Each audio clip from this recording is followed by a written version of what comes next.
Langgau dia.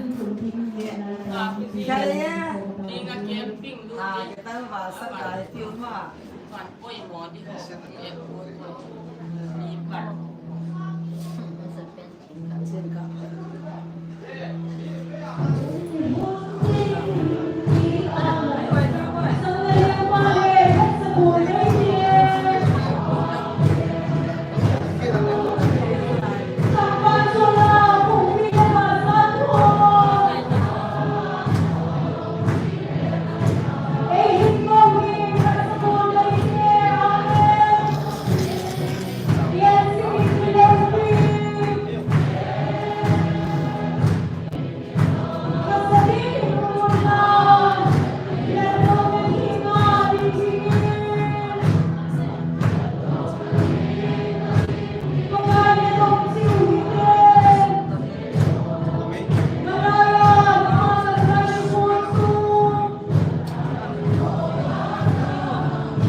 sai ta.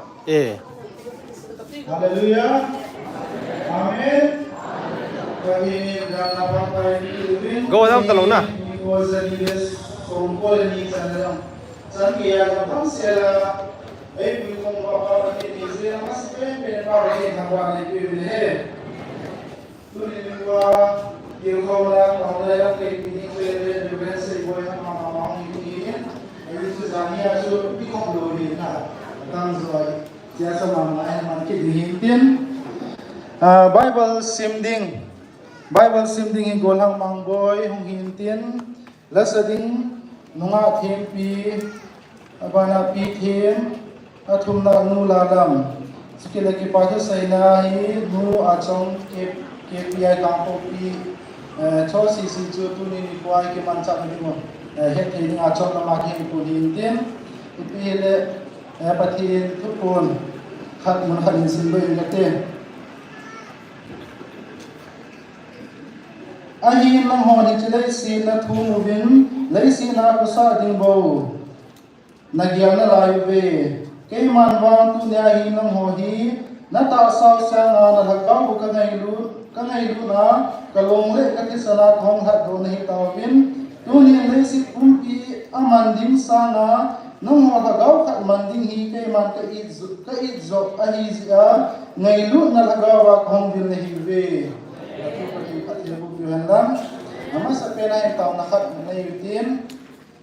macam kehan tinggal program tiba tahun siapa cai tinggal dingun, tahun nama menayutin cili ngacun, tahun nangai cara kanong yang cili menggoing kete, kagilpi damlo, kagian happy lezingin, kadam nadin siapa biaya kata sancan kompi cengin, nai tahu pi dosun kadam tedin kata seni, kema dedika inci tahun nangai cara kanongin. Dicitohin kwa kin say mga chu ay macang ke hanti na le program ke odam sila chay hin di moment taw na nunggil te na manguitin so taw chay na chu pastor namdunin in e pi tin chu pa chu para ban ban ne cha ge te tu in i the na chu na taw de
mi mat đi khăn bè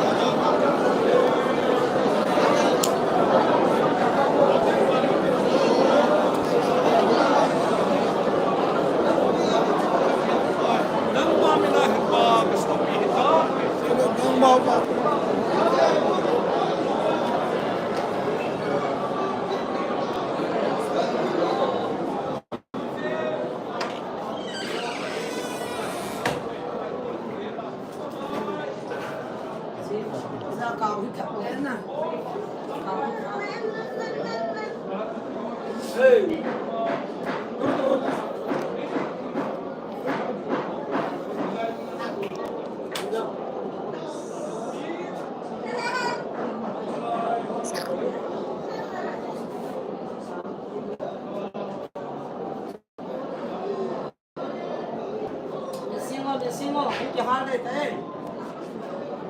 Hallelujah. In the name of Jesus. Hallelujah. In the name of Jesus. Hallelujah.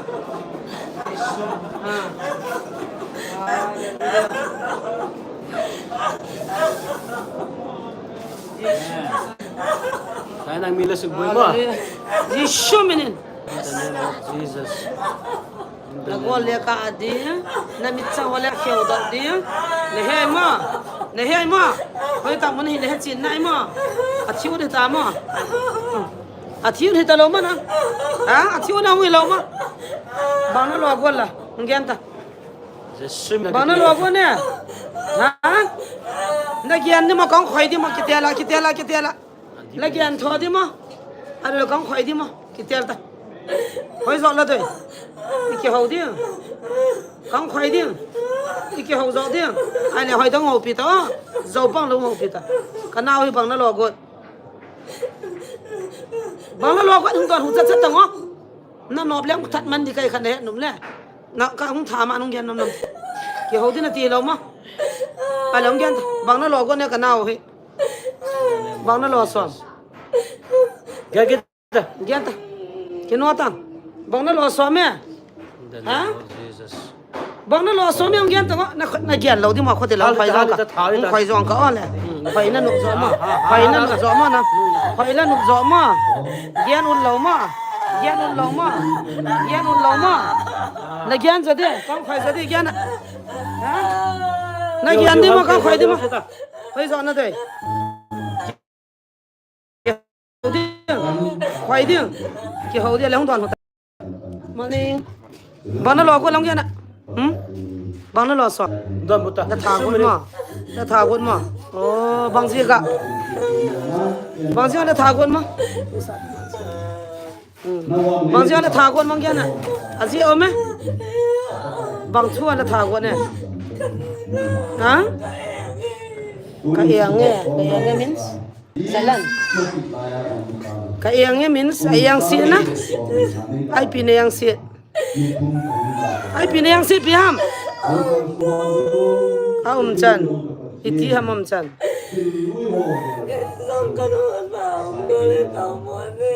Nang kaung mo, nang kaung mo le, nang mago lam thay lo mo, di mo ngay sila, bang ti lam thay di la, bang ti hon na tuwan ha. Iti na thago next week kal kin na thago na iti na thade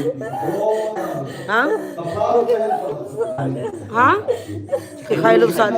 lang mi pi ma sanga dom do te na mi yang si ho na le ndam bole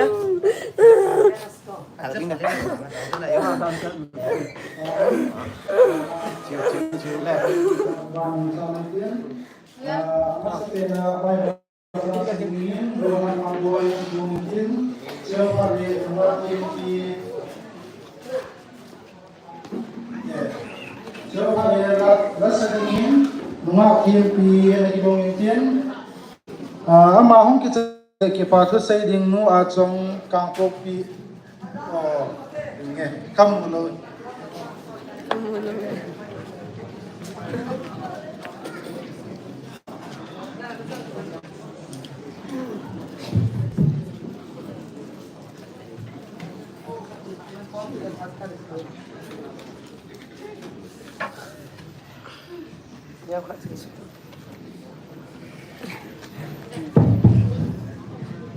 hai ta nan ho ti ta cho na chung lang ve tai pi ma yan xiên không yan xiên không ai pi ne yang xiên ham a dan iti gì ham dan chân xây ti ham anu te na bol ran hon ka ki khai ni sa de hoi lai na khai ni deu khai ni sa de hoi lai na khai ni deu ai nu ba hoi lai mun ta ama ro ma na ai la ma he ping tha lo ti ne cho na ai chana tha thei le chi pin tha lo chi ari janu ma hung ki pui do a hin na mi ping tha lo ki ti so satan hon amo hin ko a de na chi phem te le a bai lam pin cho khai li ring ti so mo da shot ka alam hai pi ne he chi chu ta cha ma chi ya hai ta na room sung aning ka ki vela khaw ang ki pai dai ta he chi chu su tu sam ti na he ta ne a chu kam su hi ngai niap lo tu he na pin tha ki ti hi pon ba bai moi sa di wa kan hi ki he di wa he a chu thila ho chu a ho bi nai ti khati ni ti wang wa thila ho chu na to di a di ki se he ta thil ha na zo se ti chu i ho ding a thu pha se the lo thu hin na a mo hi na chu di cha ki se do hak ta ki na mai tha ding khai di de thi i pi mo mong chu na ma ham se do nang i pi ni hi ong thil ha do ai kaw i pi pin na kam cha ta ki se ta ha nang i pi ni hi ong kaw na le i cha zo yang sin na ne thia mi hing bang bang a thak the de chun kaw ti na he na ta cha ma hi ai pi pi han yang se chu anh này ho ipi gió này tụ nó một ipi biến này hầm vẫn anh này nè cha tiêu vẫn thà cho pi đi ông kịp phát làm mầm đàn nắng sẽ xoay kịp thì nó thế nhá đi ho vài giờ ho phát pin nè nếu pi vẫn không quay mà cha nó cha khá lâu cái kịp ba bê sẽ à mai nó cha nó nè ai pipi no cha na ma van ti lo dang la avan ho na ai pipi avan la hoi chi pin khon na de lam ha bona abona ala kibin man na ti ha a kibin hai le na de yo ipyo nei sam da moi bang lu si na gan the ba na thil bol hi diam le na lol hin a ding ka be na lol jesu mene na la lu ka su se zo ke di wa ma na thi nom tam na mai yo se ka su se nom se nom na sa ha na thi nom mam na bol ki tam se ti ha na bol ki tam se ti ha ka hal di du tam nse yo kan hal di du tam se yo na lol ka tan di tam ha mi that pa hong ta không chỉ có ăn tân điều này thế nào thằng ông mi ăn hàn đi đi không căn nghèo đó khá giống mi khốt diêm mà đâm gì thì khốt diêm cái này cái bù kít là vậy thì không cái nào biết gì cái điều đó khốt diêm về cần mà nó về thường cái thà điều tạm sẽ đó nó nhẹ để đó chứ nó ngà thầm cái thà điều ăn kia hắn ta na dal hadam ka tha de ne mam kiran ta na kam ta se ta ha ka dal ha de na khoi kha ki ka lo de ki se ta na khoi kha ki ka lo de ham ka tha de na oi lai na lun ham se ti oi lai na lun abang na lun ma agila la lun ma ta ai ma na mu se ta de mu se zo de ma nang lu ki da ka tha de wa hoi ta kana poti akama zenam hoget nam khuzana ke thon mang dale nang lu ke la tha do ne ta ta ki thon ta ki thon mang zalo lu ki ta ke dau kha ke la lu chi de ta ki no ta hoi la mala ki la ki na chi ne ke be ha na khon ke thon mang ta ki no ke thon mang dale ma khon nang zan de sa na ne ke khi no mu te ho ki ya lu na mo kom na kan so ne lại window cho tự bộ đã window cho không ta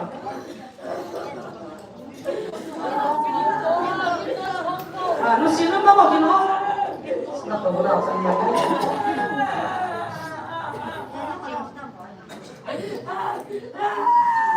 cái nó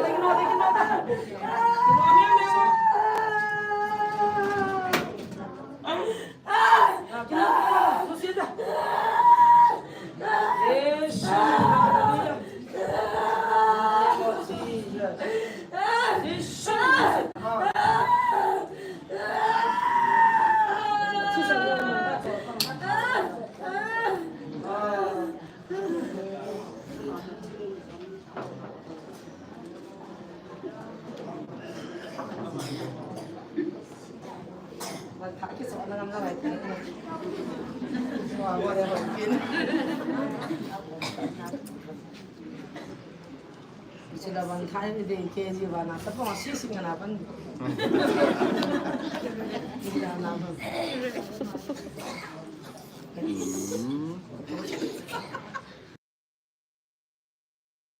amin chỉ pi đây bằng cái ta amin khá Rebecca này là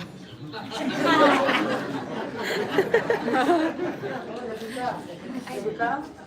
tao cứ bằng nhiêu lắm rồi không tiền phải cầm nào bằng tiền ấy thôi thôi cho nó bắt lồng riêng là làm mày không đi vào đó nữa chứ sân rong ta đó là góp ta đó tại lắm no ok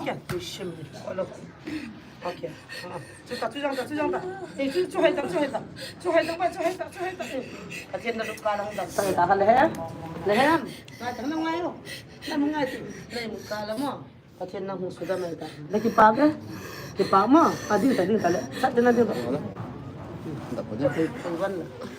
他背包打走，太老。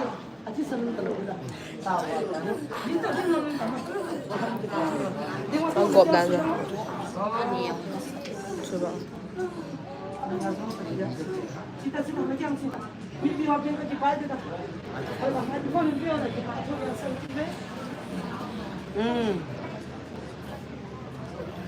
Này một con nó làm một táo vậy, cái gì phải chứ ta? Amen. Quay đi một tí. Quay đây là chị. Ai không được vậy?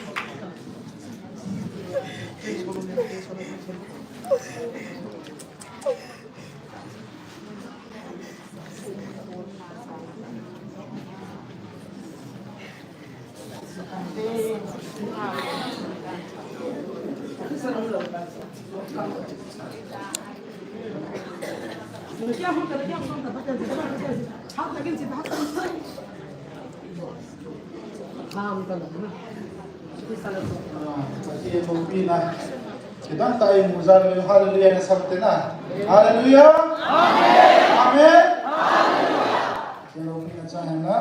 ini Bible sang sendingin bolhang mangboy, abana lunga thempi, amang lunga thempi na sa zo lagi patu say din. No achang kampi echan chu anahawite.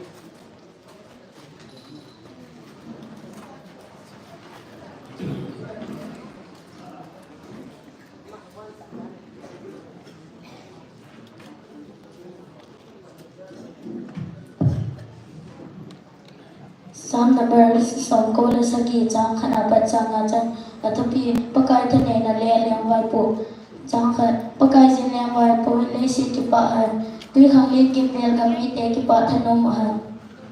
pakai chu mai langi na to men pakai chu mai langi na to men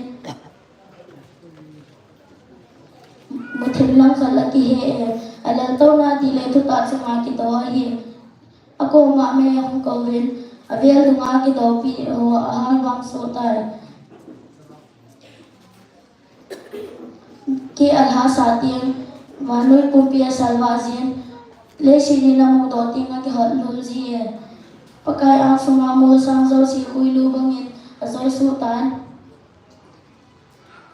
le si pumpi pakai ang aki khamat sultan Psalm number 2 ko la sagi chang khana ba chang ma chan okay.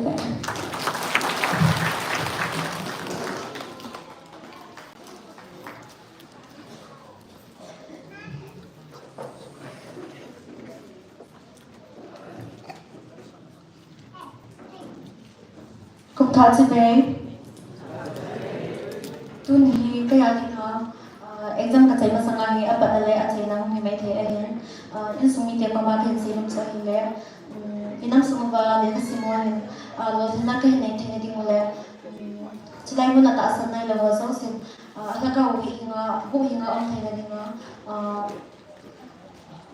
lai mun thu ki pon hi ahen ta san the ding mo ana taw ka hinga cha ahen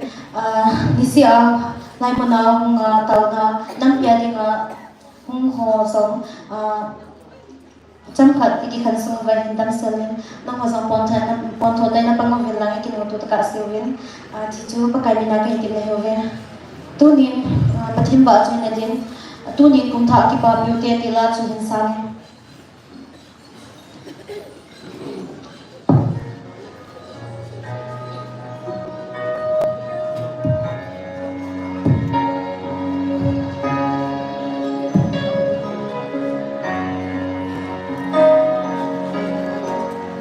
Solam kulit yêu vinh xin đam lên bao hồ sa thấy sông lúc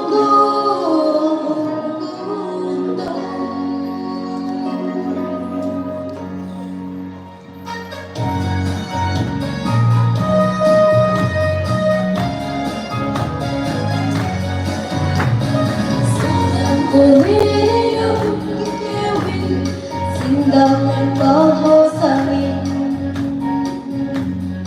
thấy sông lúc tu tiên cùng tha ki pa vi te sam dam un san ki vi ko tin ikipana kun si o vite Christian sa te ki pani Lady Saleni ko Umpalitan Saleno Mute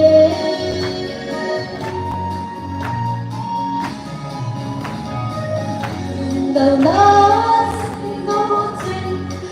Nui Bagin Si Mahen Umpalitan Kiku Sam Si Mute Tunin kum tha ki pa vi te sam da mun san ki vi ko tin iki pa na mun si o ki te Christin sa te ki pa ni sin le ni te sa le ni ku kum tha lin nan sa le ko te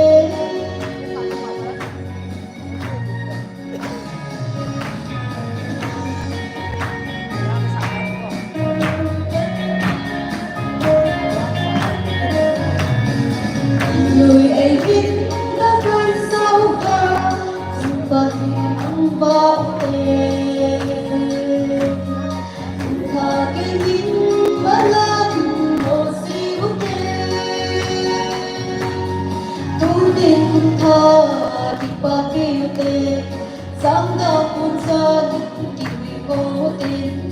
đi kịp bờ nào buồn si ô tề Christian sa te ki pani sin lei mi te sa le mi ko tha linan sa le ko te Uni kun tha ki pa ki te sang da kun san ki wi ko tin iki pa na kun si o ki te Christian sa te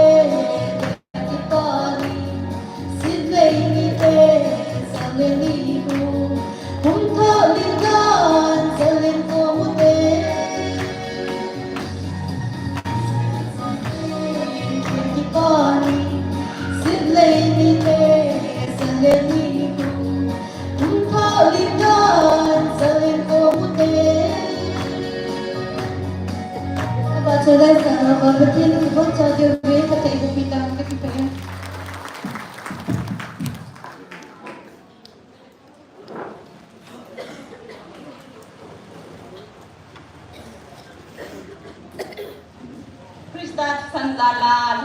kacan kompi ka isung ni te na bon sabin Krista sabin salakan bibin pakai pat naga asang te pakai pai pat se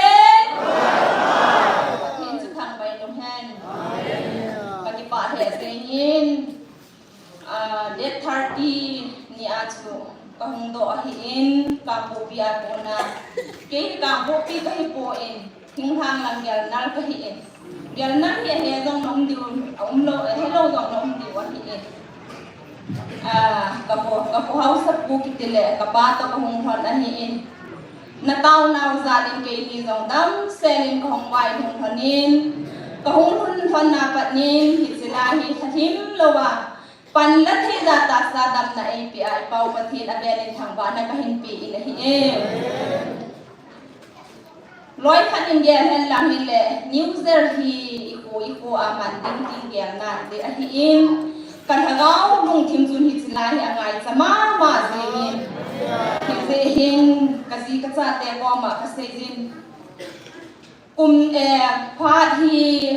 ni thum thing da hi ta in nizani var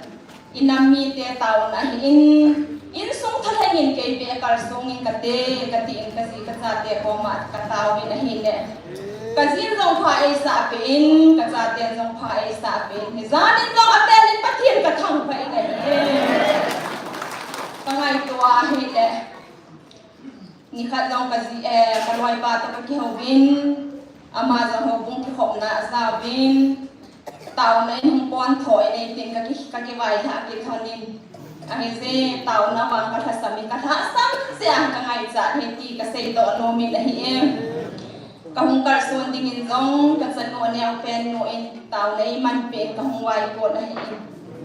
các cái bà thế sẽ in thì san Krista thì san Zala thật tâm các dân khom pi thì giá hiện ni hosan ibal pathian anga na taw na hi ken jong su tuma ni sin ka ngai sin na ka to tin jong le ka bil ko la pon ka khit ni tin fon ka ke koi din ka ngai sin ka jang se a kom jong le pastor te hon e tir khong na ka ngai ting jong le amen hallelujah ka tin ka jang ka samzi in pathian ni e ho pi ma je mo hi choi ka ngai to a hi le pathian ni ai khâu nào gian hi ni kho ni pastor ba min ai til khâu nào hi gil kasama ma zengin thuon jong gil che zengin a he thiam thai lo ho bang chu se yong abul nong kapat nom si ta pon hi a se chu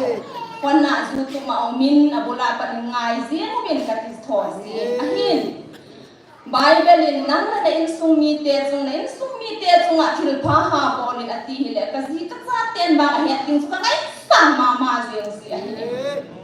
ka chapa lien pen ba hi he thil kha tham ka ti in ama hi ka hum masangin boy hi chilai mon hai ka kal sung no min hi ka ti in ka hum do ding ka pu pi a ka hum do ding hilaya hi ka chi de he ka ti o ti anung gel chu ka dei ta ze in pathian ka thang ba ki ni le ze hin ka isung mi te ke na ka isung mi te jong la taw naw ka ngai che hi ze hin ka ga ngai to a hele tu ni mi ko he ka ki phalamin din do dio a je chu pastor te hon e tir kho ki ha ki nga ki ga do nga ma ze ni hi ze hin ki pa thu hi neo khat be ka se no ma hi ze a hi mai cham jong ka sim no ma mai cham jong ka ga sim hin tin chu theng le ka ngai to a hi chilai mona house pu hi ka ga ngai to a le khotol house pu hi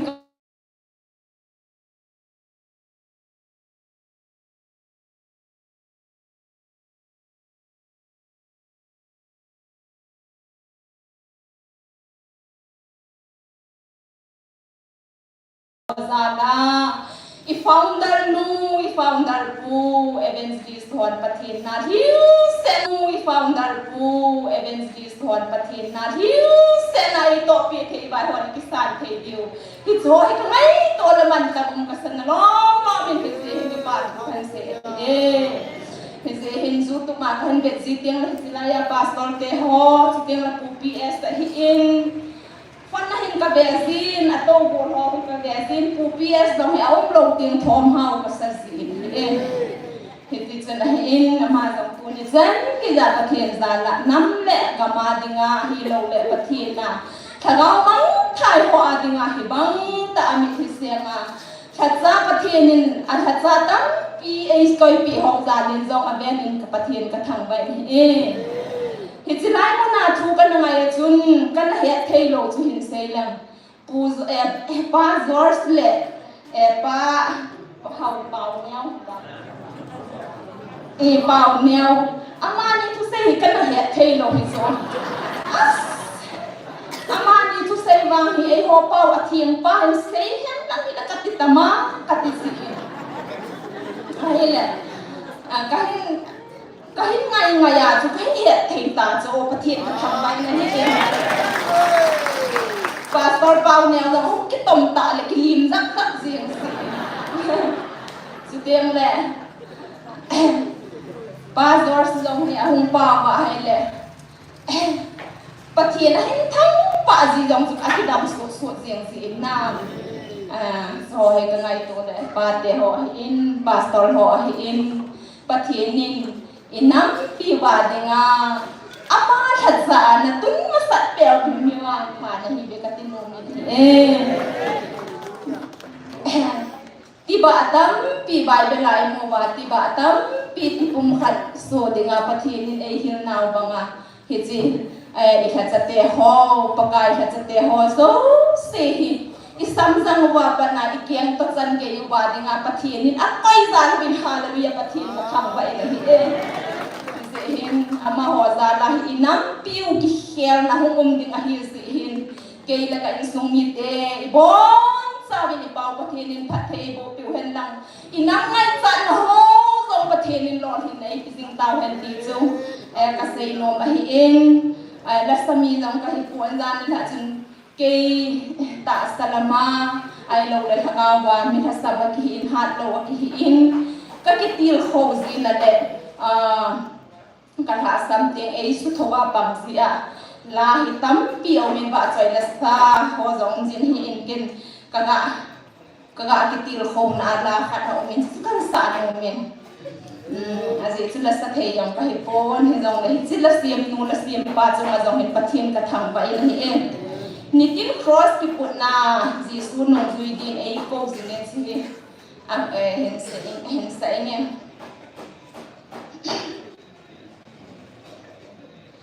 nitin cross ki put na jisu nong zui din ei ko zing ei ko na o ka san ka ti na thing per ki put na zui din nga tu thu na zui thei lam bin ka Krista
giạt na về min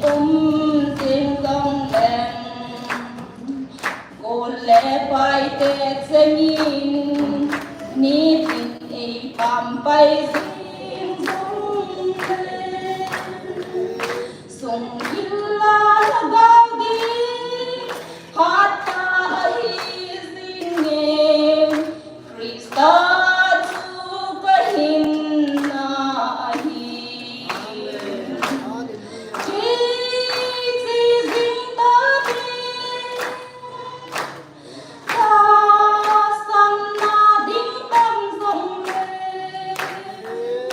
aman ei huding hinan wi gar geza ei chang la thalo ding ni tin ei pui zin ting Krista chu ka hin na hi takipae pathian khan khan kai me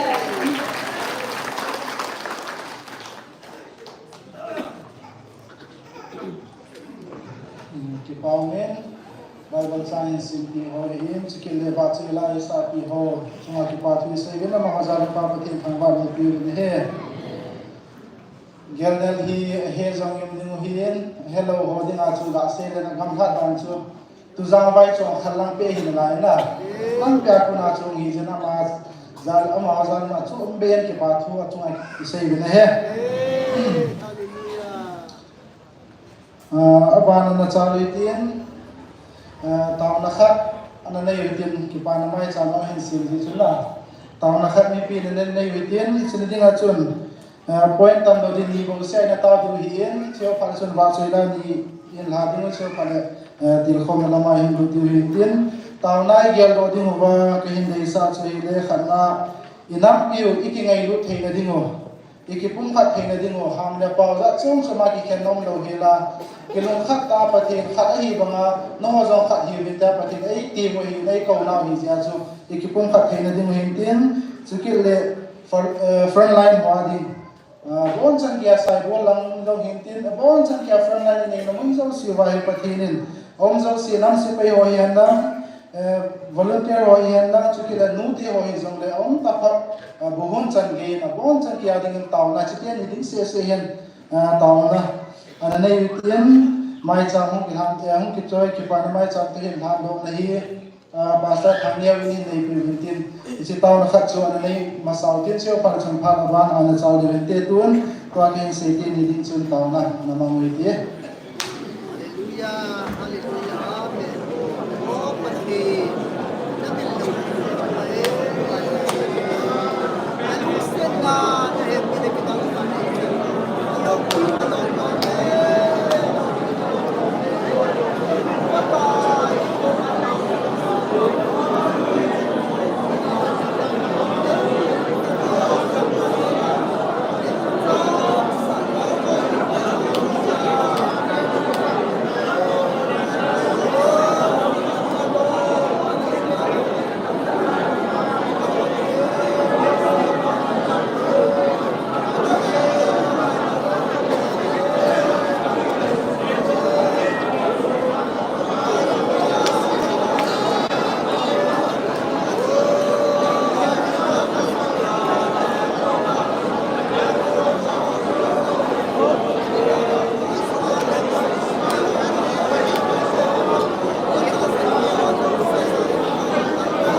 Tulidan pata na ang sunga tilto gitu do hozum si na kudan hando in kataw na patum nao katasan dolong le pagyar helam peba o hilay mo na kami hiu sa ay khot pi wa kataw na ay san pi sa kapaw pathi Tumpang takat humpatang hozum silong. Don buki wa ilo pi dimubin pakai Yesus men tong tao kamubin. Amen. Amen. Tauna ni na cai tawin. Khat kisai lom khatong kiin kihet sa dinga ka desa. Masa jong kana sai tein. La sading hohin. Kihe masaji ehin pagi kipi masaji ehin zinga sa diyo tu niya kihe sa ji chun bun ve kibete tevin la sa lo ding ho chwe le mahi the na cho ko ko na la sa ding ho chwe se hi ji chun cho hi ger kho tien bun ve nen kibete te ding ho en kibelo o ma hi le la chu na sa lo mi the hi le kipi zam le ji cho ken se hi pa na am kai lang ma ko na ya salihin kieng bo na hi poin na ya chu la salin chu ihe pasal chu hi ji wa chu ki ve te te chu de sa ya chu ki sei bo yo chu ki le na ki pa thu sei din ti kai ko ma hin thu mom ji en ti chun cho hi ka sei jing te in lam kai lang bo he so tin lam kai lang bo ta nong kheu tu wa no nai ki wa le ki pi thei din kai mai dai ra kai ma ko na ki pi thei lo we ti chu ani heu bin lam ka hon program ki sim sa hi atwa ki sim sa dun je tu chi do hin aki ka lai hab du bai le pha ni hung ge ji hi ja chu chi chu ki he thi mu te ti chu vela ki ni sa ki nin tem du in wa chei la sa ding in pi them ana ko ti na mane sa zo zo le nu la lam ki bom pe ding ki sa we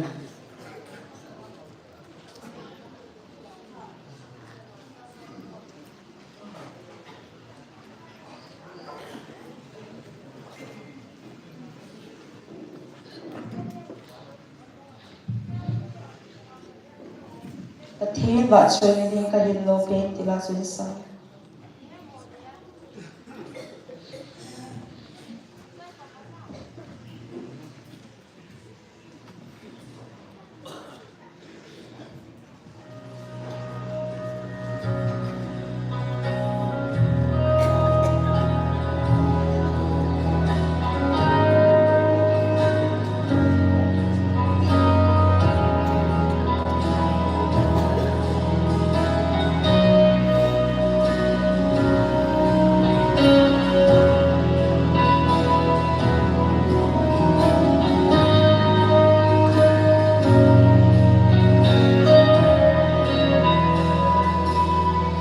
Kazina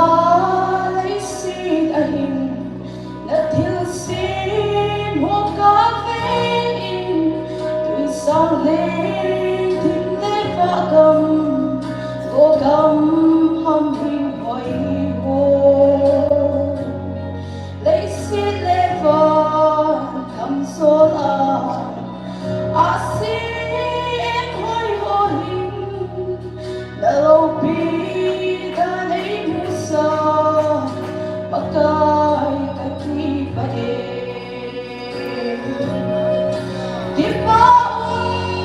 kipasinun dihi kahetenda iku ei patsu manahi keile kahin sumin fa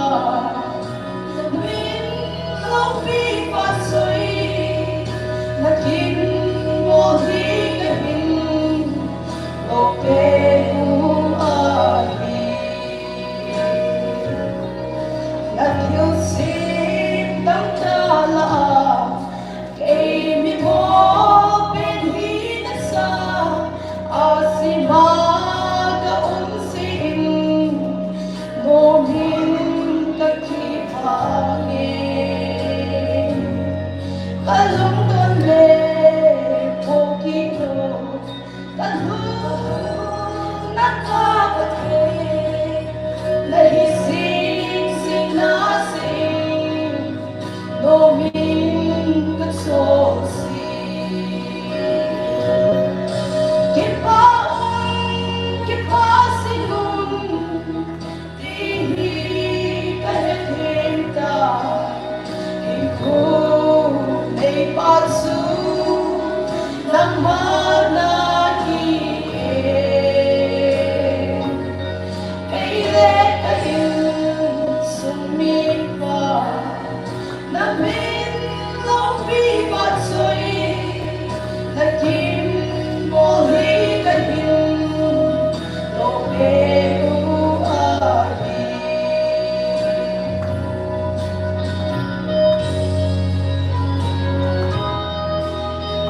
kapanin ay kain nahilang ay nasasi pagkain kakipain kipasingon di kahit himda himko kay palsu ng manahin kailan kain sumipa ng minlaw pipasay naging buhi kayin loke buhay kailan kain sumipa ng minlaw pipasay naging buhi kayin loke buhay.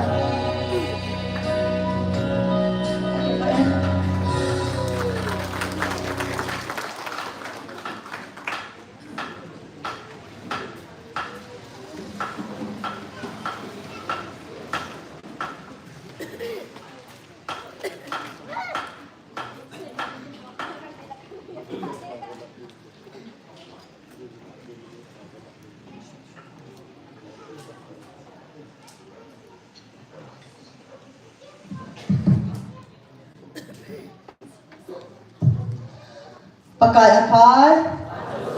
Padosin Hallelujah Patien thang vậy lòng han Kaki pa mama en Silai hong hunding hi kumula pat na kagal dot jeng khat suy hin Ke ni no pa zong ke la kaloi pa to pat nong din pa zong hin In mo na hu na lamok la kalam hun na na kaw na ka hun na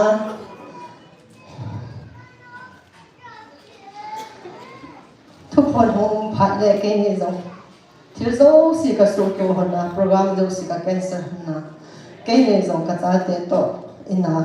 เอาเป็นมากับเป็นจริงๆเลยหาสันนะตามหันหลังที่เราเลี้ยงทีนี้อินส่งหาสันนะอันจู่ๆจะมาบนหัวเราสิเราเห็นอันกิดาหาจริงเราว่าเห็นเลยปะทินก็มาปะกายลุงนั่นจริงเสียงกับมีที่หัวต่ออะไรอินสุนิที่หัวต่อผ่านนี่เป็นกระดาษของหัวกับอะไรอาหินโมดิที่เจงินอาหินบางเงินตัวไหนกันลุงที่มาเห็นที่ตั้งปีหาสันโลสิกระดาษหาจริงปะกายกองมา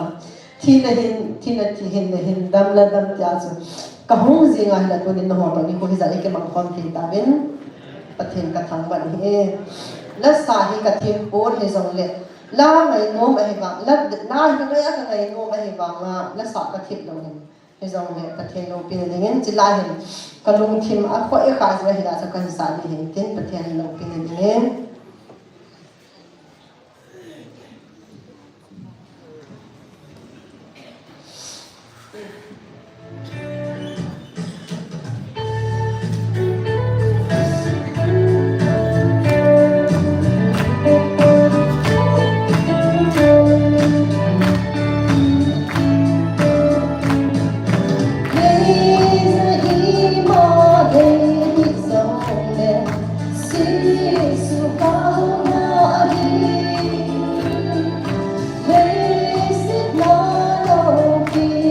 So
Pathian va chela ngai tai sa pi te niu mani zalen pa pathian thangwan ni piven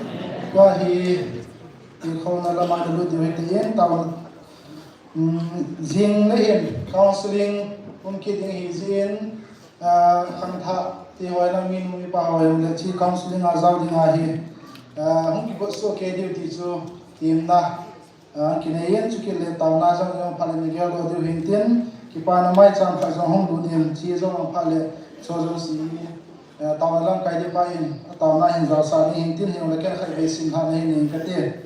ki pa na mai chang a chi sa date 24 2024 nia i chen no no nga amar tha gam pa ma dam se la gam thei de dinga hilai gmf dai muna ta san cha te taw na zalen dam se na hong hum ta zin ki pa thu pathian ko ma an hu ko mu te ke ma pa sai kulin tau thang Sangha University Relief Camp ATNC zong phat le phat la di pai zaw sa di tan tin tu yen pathian to dil khom le taw nei lam ke pi dingo reverence se boya ma pathian phat thai bu chang kuma phat lu ding yen ma phat me te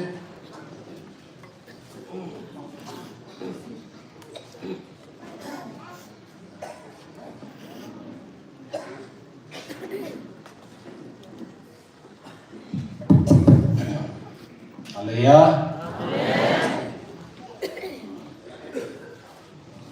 Kipami zanhi patinin patin tua tau khom na ini kilam kai zubin tunin jong phanin bikin login zanhi zumo teng tabong thima ka sei janin pi hom jule la ka het ko in pi wa pa na ki phan lam ki mi tu sei ka ngai la num ka sa ji e hi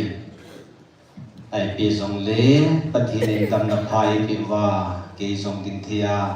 mi za zong pathin pi khom jin pau pathin ki thang wa ve na hi pathin hi akhang pathin a hi ji him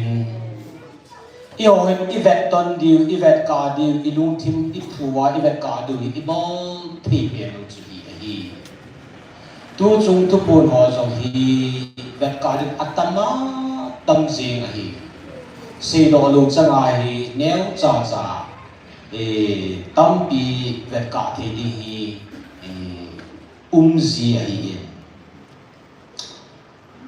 ahin la leisina ailul hichalai iu hi galsa tasa thagau galsa hi jin hin thu se la sa hi chi the ma angai jin ide ingai banga hi kimuk se ti the lo hi ji hin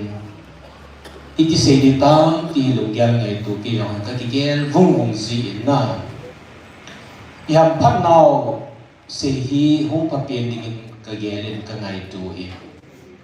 pathin ham phata e sim pau hi ham phata hu gen da pau hi dunia hi neu cha chain se ha tau na hi ni ve tama in man di ham tia chuan ge la hi in nong ki thalam thimuin pung khalang phat nin hoi pi ven kan sei thung dam kan sei thung zo lu tham nong ka he ta pon isi bamu chun idan ho tu jung thil ho hi idan ho thil genesis tam ho kan gyan do ji so non na gyan do khawam na gyan do kha hi wam na idan ho na adam na evi le pathi fellowship ani nei ji lai su kan gyan do ji so hi cha chu pathi hi ni ha lam le adam evi to fellowship ora ji ji so tu chunga pathinin thupon yungvil jong hi ama hagau awan til te hol pathin ama ta hagau wa yungvil naw atam zo chu ni ha lang hi si na kalung thim ta ho kalung hal ji chu na gya lo wa pathini lu si dan ni na te ka ding ho he aban abana thil tam ki sim sen lo so tu tim le zudate zalin zudate thu than sa ni se zudate in ipakai Yesu Krista chu akipathim misa e ativa thimo chanwa cross a khat be ringa kai ho na akai chu room si pe yo le a policy thilang dang hin bol ho chu na zudate zo hizia su patin anam han iozong kanam han ati zudaten Jesu Christus cross a khat pe dinga ani kai khabai patini ho e lu si no vin ama sapa ka hong ki chai hagau thi kham pu pung kham na he thu pu ni ama hagau da hong si na ata san lu he chi lu lai mi pe pi zong le i hon pathin thu pu ni ingai inga la ji no na thu pu ni pha la lu ngai lu na nei ta lo tho ta in ke zon lu ji ka ki pa ji da na hallelujah amen hi so them zong hi ji thau pathin ka ngai lu ti ka kia ji so na kia lo ka vai zulate cross la ma kai song le na ku ki zo sa te pathin la nau thi hong te ne ngai lu ni ta in po hallelujah pathin thang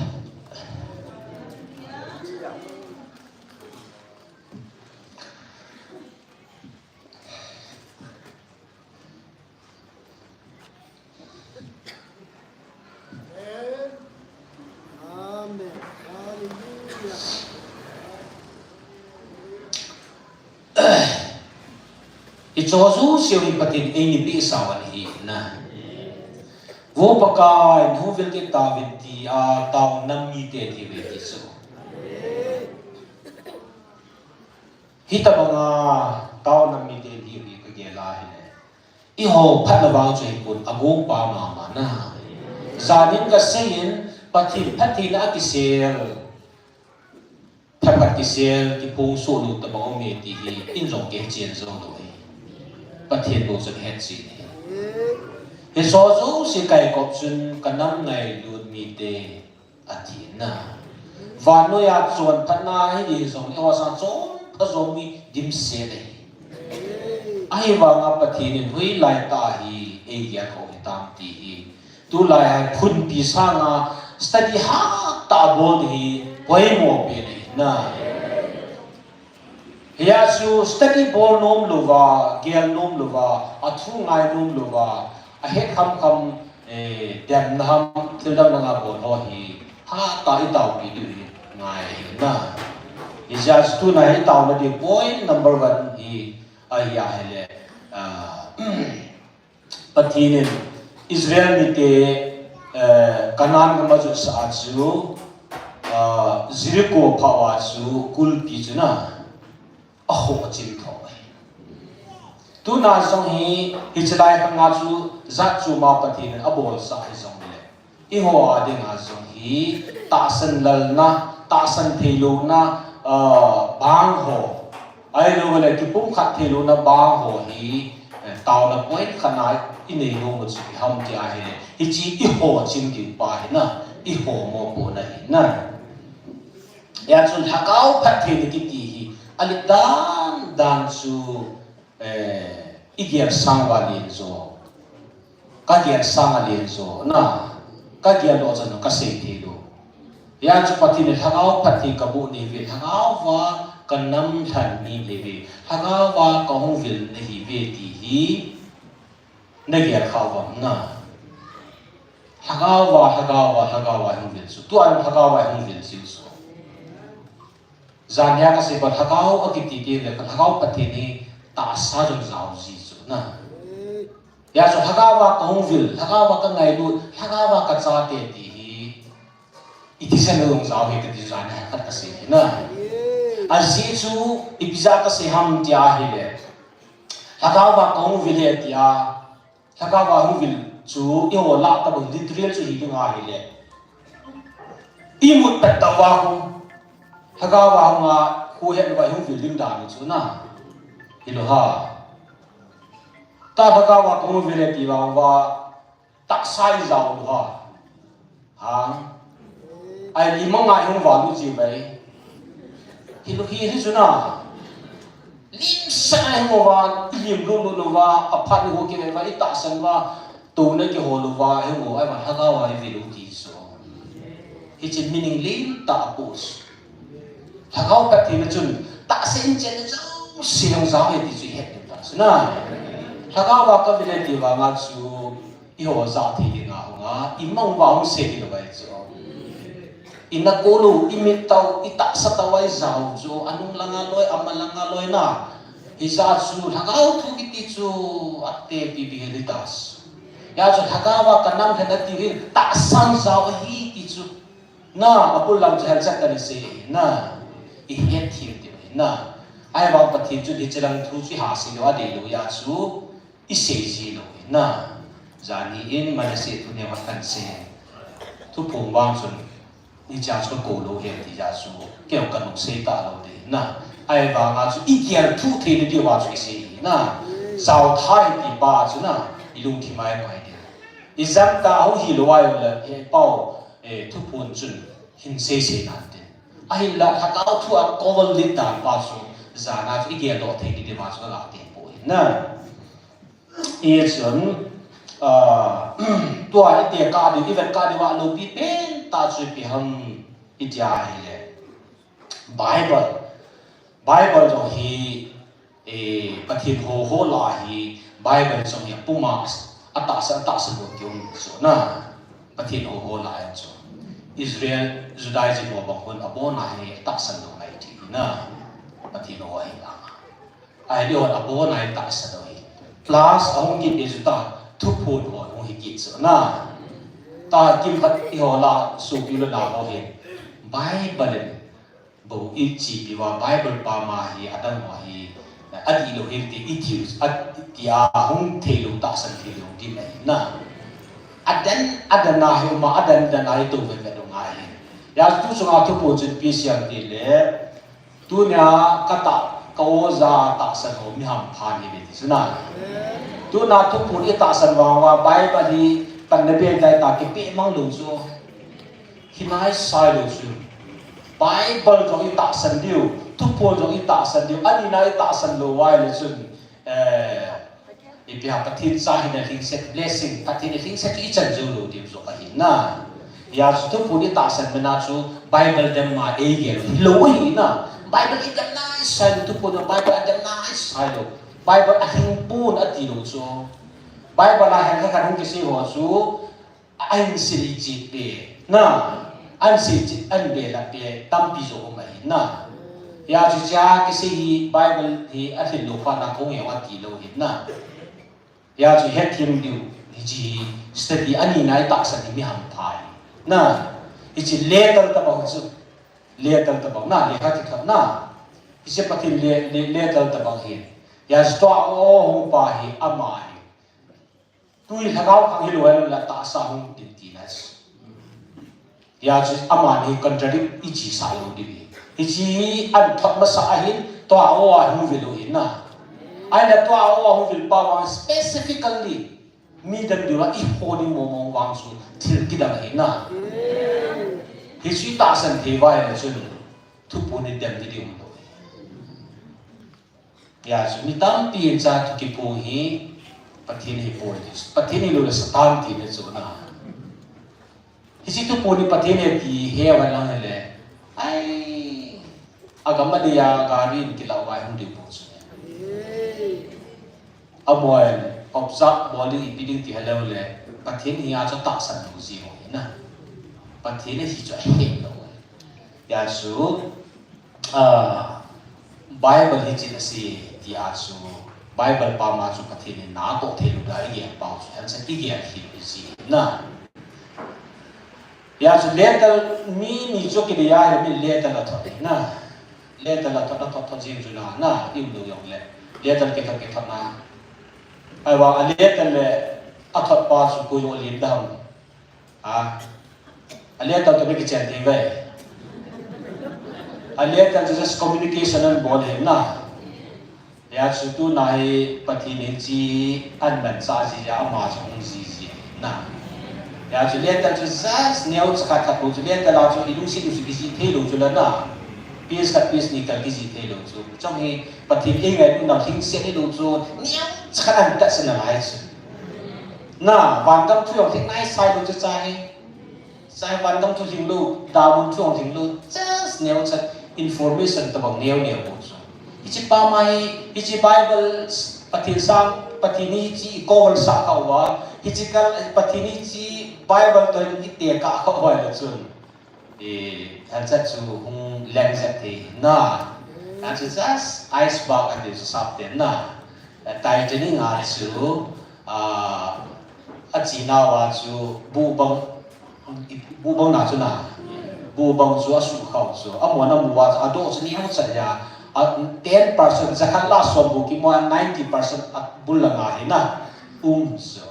hi chaba nga chu Bible tu hi pathin ngai na tu niang cha a sei hi pathin hi na hi se dong sei lu lai ban kam tu hi se dong sei lu lai na hi chi da chu hi cha hai hi chi ka lai pathin na ko thi lu si wai la chu than zakat chu hung di je lo the hi na ya chu cho chi ha se le ka la ka ni yang chun ki dam ta ba nga chan ge chu hi lo hi study about you observe about you what is going on there chela ko ipitu chi ta ipitiran mi so you know ani ka son sei khat pun ni zan ni som ko wa ta so ni zan ni som ko wa ipirang mi la tao thi tam ti zo hi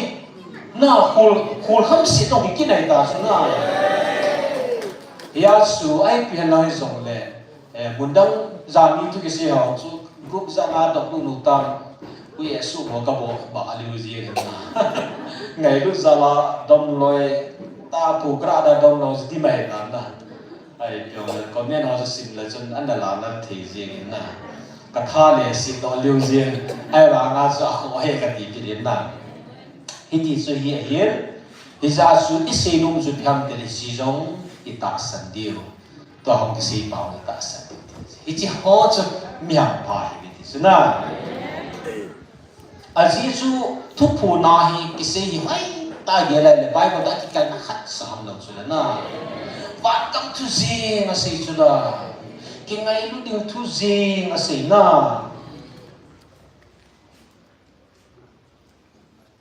ya chú lagaw mong điều thu gì mà xảy na cái mà alpha cái mà omega cái gì điều mà xảy na lấy sự thu sang và thu lagaw thu na xảy chú hi chỉ Bible thu phụ lagi cái điểm chú na hello ai là agial phim nung mua được chúประเทศกำจุนคนแหละที่ดังดังกี่จีจีที่ว่าตัวอย่างจุนเวทเจ็ดที่อย่างจุนนะไอ้ละฮิโลจุเฮ็ดสาวนี่นะยาสุกุยห้ามหิงซินนับประเทศดูก็ฮีอัลฟาโอเมก้าที่ฮิติอาประเทศลูบังอากุมนีลังหุกิพงตาประเทศอันแมตโดโลดินจุนะประเทศกิพงฮิโลละสตานี่ดาสตานกินประเทศอัจฉริยะดินจุโลหินะSatan ni selain patiru ko hinsin patin alpha omega ke tile asay chay masa kalor kimi elis. Tipisin ang patin hinsin ito. Chat mo hello hinsin patin sume. Ya su tuti lo selahi yung pung tung say siya alpha omega patin hini na patin a character hoy selahi ahong bol lihil dis na. Jisa nga su New Testament asui muzula na Satan hole Yesu ki mutu ti hole ki surrender masang su asi jo na mu masang wa Satan ho na he ji tau su na pati in sa he sa no zo yawa ni he lo ji wa tu pun yaw ni nu ma khai ni pu in ki lewa nom tai ki mu zo pati meli mu ni le na ita bang lu pe me yo ahong hi phai ta he tu cha la kan na ichla ya hi ne i ne ngam lo de bu su ai ra ma lu sit him pathian chun I ho to communicate bol na dinga I ho level he came down into human level I ho to communicate bol the na mai hu isuni am tula fan chu alo pinat sang chu mu pinan da la ji su hi chi ja chi ho to thi nga hong ji na hong ki na ichla mo na hong ji su na ya su na se yo nga pathi ne aplan na dum sa dan mo he pa na hong hilowin ani kun sa mo ang subuli ri su ne Hiciwi in gel tu caci tiule kipana pacu na oh so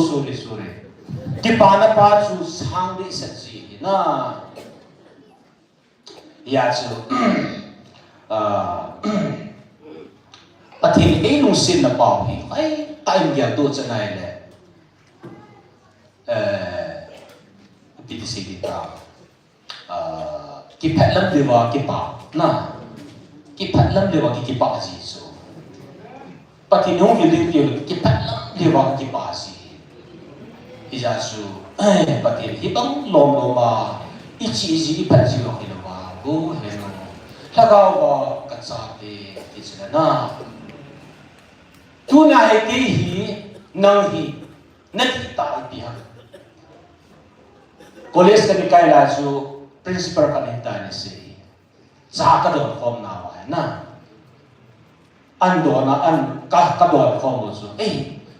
geluin sai hu chi pini cha ham ei ta ei do so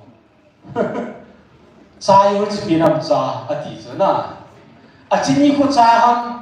a chapati ko cha ham a tui ko cha mo chu a cha ham te do ka do bo te do pa ra ho amana se ates na atui na pa ko cha he ti so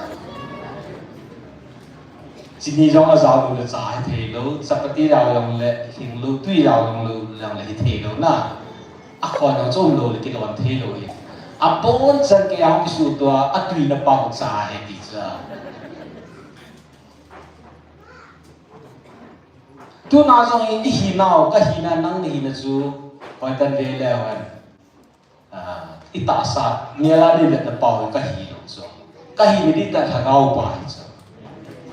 thagau pati ne ni ka bateng le a mel ka ve pun a sunglam ka ga ti fu a thagau ka tu na thagau wa hu mi lo hi pati ni ngai na thing se na e vi lo ti ni na ija chu thagau wa ka cha pe ti pau hi ta salangai exclude bo ham tiada gian lotus an ponas ne thiva when it blends together. Upon that so, ang kiwap kom ting lesson, it's like so hagawa this. Kaya hoy hagawa at sa this. Ang masalangan ini sejing pasal na sejing tayin, Israel tes committee no at sa this. Hiloham. Tunay ho jo si su ilo na hina so. Nang jo ni hina so. Ay wa nga su kei go lo din su kazat kana mio hilo so kuna lo da. Pungat jangan hiwang wa su kei go su kuna lo da. Sa ke na lo so. Ei khul kil dam na no ei ngai lu kil dam na no chuna. Israel te sa ngai ho ei khul kil ei ngai lu kil wa chuna. Atu tia election at sa hiwa election I listen to blood na yang mong tao xiao kins. Eto ba? Hejija su ka kum le Genesis lang za chu chu sia hele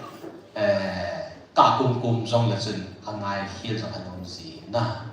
Ise nau chu bi ham tin le pathi le thakau thu an ti a thakau wa ka sa te ti ta le tin chu si bukim sia eta ti ma chu ta na. Ya Israel te ang su phát tiếng lệ second coming tiếng lệ ai cũng sang lên làm tiếng làm một chán sa cho chỉ nan thì chúng tôi nên xây cổ để hết sao rồi na ya su amo ang ngày lúc anh na bao cho đi fiel cho chúng amo chắc chắn chú mặt gì tu na amo fiel cho như thế ya su gal amo trong kanam thân no trong kanam thân này vin amo trong gala ka ko no trong gala ka ko amo asa povin non na sa về thì hallelujah. Hizia su kasi ngam lo ai wa kan se chi pi ham tia ne zu de te pros na ma kai zong na ko ki zo sa te na pathi su na o ka sa nu ta ta in pu si su do ti ka sai na hallelujah hizia su ni tao na hi cái khóm rất hi lâu thì sao mà naga chỉ đi lòng chú hông nôm rất chi bùn tao nó vô khẩn nó để thì để thằng vào thì na cho tiền lệ bắt thì hít lại cái tao nào thì tôi sốt na đi thì như vậy thì số này ô hèn nó tôi sốt na đang đi ít tiêu thì tôi sốt na đang đi phá na ít tao nào ai tiền của cái gì filter của sự không ai gì sao ya cho thằng to pan tha te te ni pa su li ha gel gil lo ai na hi chun jing hi counseling um de ha kau ga sa hi ji wa su hi ji tao na khana hi nei ti sa na chu ting le pathil tha cha ho chu ting le isu bi lo na ho to hi ga hi tao na lu ti ha cha la se be na le ta sa ga le ga wa li ko ho hi na ta sa ga hi ha be se in ka hian poi hiloham izam ta jo sai po la moi la ka so bo ya he la chen sum la pai don thi thai don wa media ho so thi thai so wa se thi thai si vai la thu chu ni khat ni ka set la lo ke mo the ta ha pin tai ha ga wa hi so hiloha i ha ga wa sa ni ho da chu i ha ga wa sa de si ji lai so if lai jo là headquarters lai jo na zanya pathin kel court pathin lengin pi ka ti ba nga chu lai pathin hin tu chu i ga lu hi chalai monitor la bo hi so hi chalai i taw no le hi chalai ya i men cha hol do ho le hi chalai i power hol no ho wa hi kulama ho at i ma cha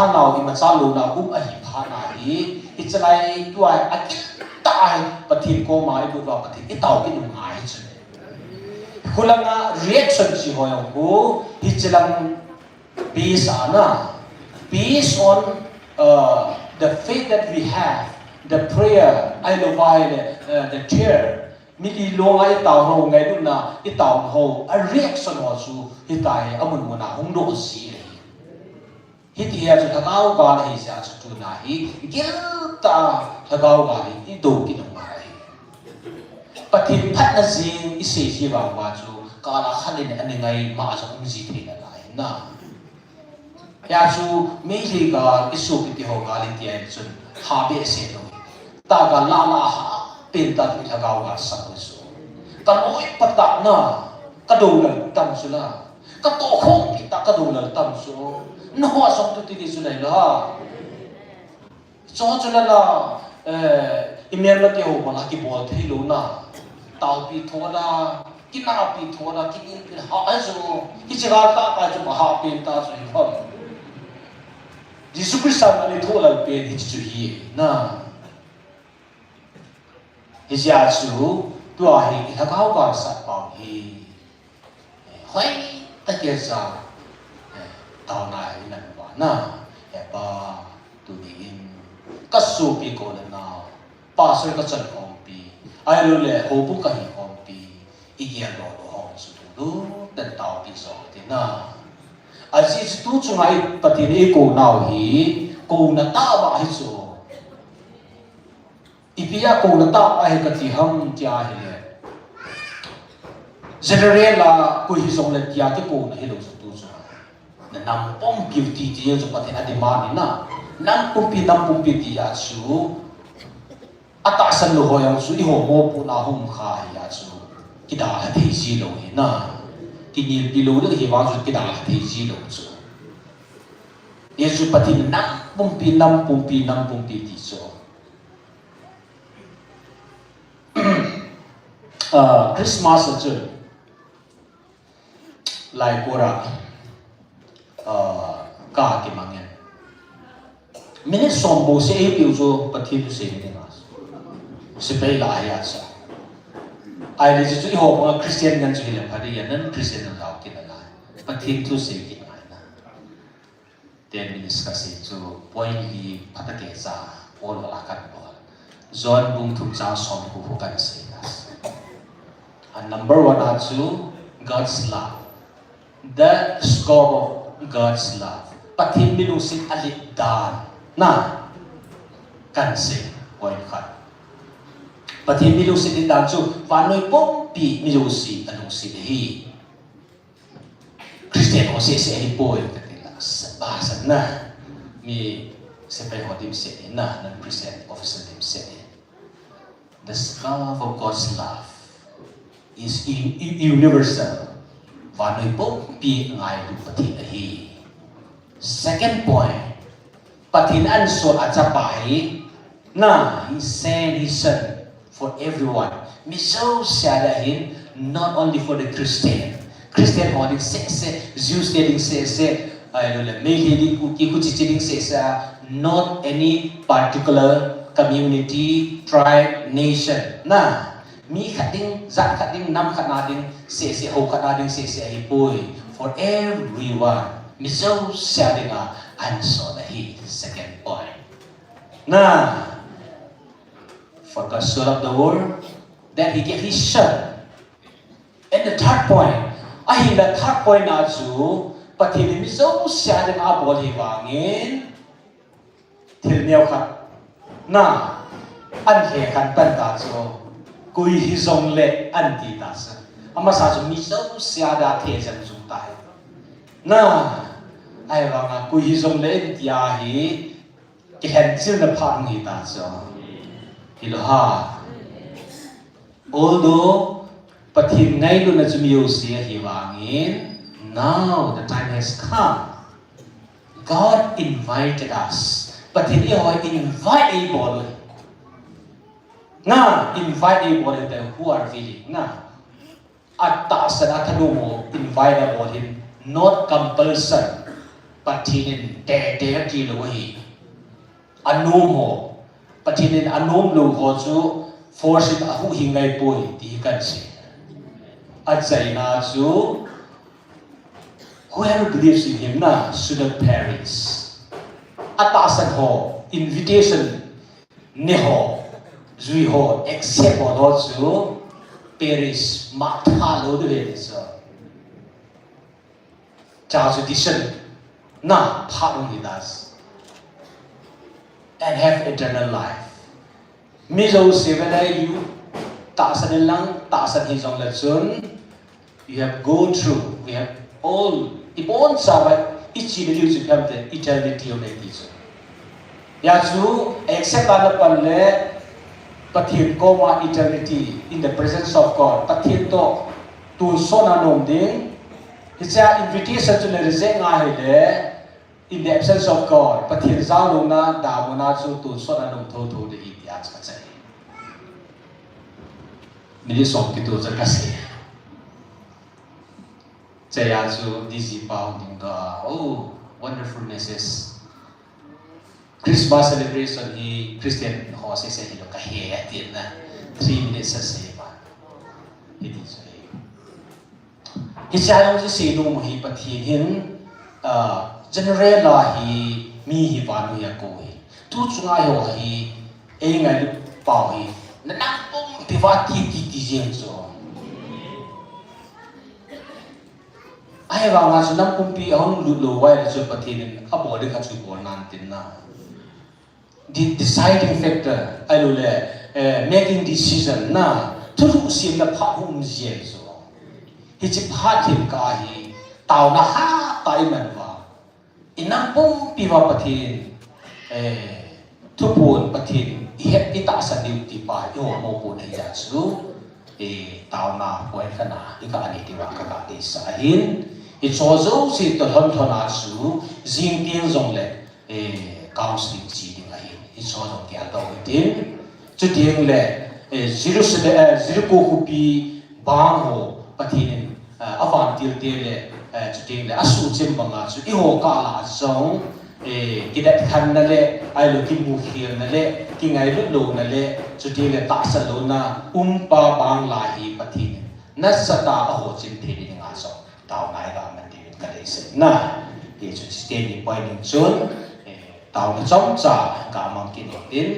pathin hoi ten pathin ku da ye chu hi chlai mo nei tao na pathin kaw a bo so na pathin ni chlai ya na tao na hi tu so na mi ko nga pang ne ti ya chu tu na ha kaw mang ti ho le ki ngai lu ne le ma cha na ding pai ha tai tao di sa hin I na ti chin tao na mo ki tao sai na ko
pakai nangin kapatid Jericho baklay na suksimbangin pakai tunin pakai kema insung kema hubung sung kema na tona kazit kavi kaloy kapay teho izar hamkat pakai hita banga nangin kanam lan miten hitawi ti akipa thelu izar hamkat umnalay ho na jisho manin tunin na makarakan absorbe sini ko te song chalai counseling ding ho hong pang ding ho in counselor la pang ding ho na jisu tisanin pakai nang makarakan absorbe nangin mangsa